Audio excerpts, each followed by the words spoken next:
మీరు వైజాగ్‌లోనే ఉంటారు కదా నేను మేడం. వైజాగే సార్. మీరు చిన్న చిన్న బిజినెస్‌లున్నాయి కదా! హ్మ్. మీకేమైనా స్థలం ఇవ్వలేదా ఫ్రీగా? 99 పైసలకి?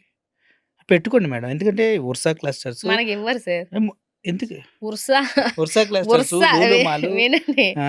మనకివ్వరు. ఆ! ఆళ్ళ కోసము ఆళ్ళ పచ్చ ఛానల్‌లు, పచ్చ వాళ్ళకి ఫేవరబుల్‌గా ఉన్న వాళ్ళ కోసం, వాళ్ళ థర్డ్ పార్టీ కోసం, లేకపోతే వాళ్ళు భూ కబ్జా చేసుకుందాం అనుకున్న వాళ్ళకే ఉర్సా ఎప్పుడొచ్చింది సార్ ఉర్సా? హ్మ్. ఆ కంపెనీ రిజిస్ట్రేషన్ ఎప్పుడు సార్? ఈడనే హైదరాబాద్‌లోనే ఏమన్నా ఉందంట కదా! ఉందా? డబుల్ బెడ్‌రూము డోర్ లాకేసి యేసుంటది గదా! ఆ! బంగారంలాగా. ఉంటది. మన ఆఫీస్ బాయ్ ఆ కూడా ఆ ఉంటాడు. కంపెనీ టర్నోవర్ ఎంత సార్? ఉందండి. దగ్గర దగ్గర మొత్తం కలిపితే 2,00,000, 3,00,000 ఉంటది. ఉంటది. అంత పెద్ద టర్నోవర్ ఉన్న కంపెనీకి ఇవ్వాల్సిందే మరి. హ్మ్. ఎందుకు?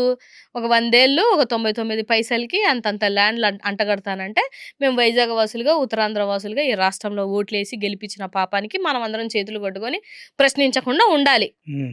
అంతే కదా మీ ఉద్దేశ్యం?